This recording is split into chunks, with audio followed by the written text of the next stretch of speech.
খালি নেই শয্যা, মেঝে, বারান্দা, এমনকি সিঁড়ি রুমেও তিল ধারণের ঠাঁই নেই। মাসব্যাপী জলাবদ্ধতায় ডায়রিয়ায় আক্রান্ত রোগীর চাপ বেড়েছে নোয়াখালী জেনারেল হাসপাতালে।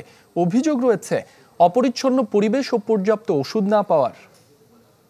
ডিজাইন, এলিগেন্স, বিউটি, সেরা পণ্য সবার জন্য জেভিকো।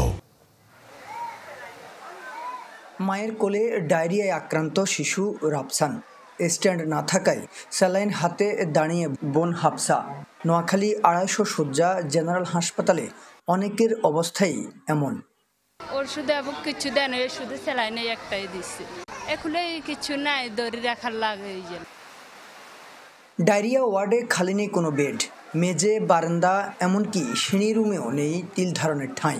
অভিযোগ, কোনো বেডে রাখা হয়েছে 3 জন রোগী, মিলছে না পর্যাপ্ত ওষুধ।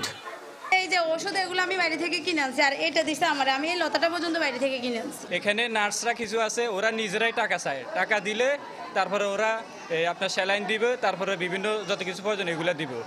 বেশি কথা কইবেন আপনারা, ইয়ান তো রিলিজ করে দি হুঁকালাই দিম, আপনার কোনো ট্রিটমেন্ট করতেন কোন আনে যেন না হারেন, এত না আরে ঠেট দেয়। 1 ঘন্টায় 15-20টা রোগী আসতেছে, তারপর তো আমরা বসে থাকি না, আমরা কাজ করেই যাচ্ছি।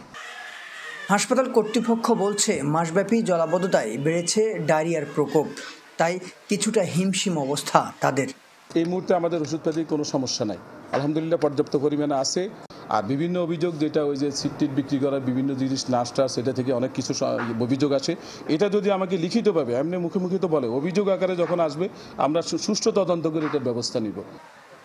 নোয়াখালী জেনারেল হাসপাতালে প্রতিদিন ভর্তি হচ্ছে শতাধিক রোগী, যাদের বেশিরভাগই শিশু, অথচ ডায়রিয়া ওয়ার্ডে শয্যা মাত্র 20টি।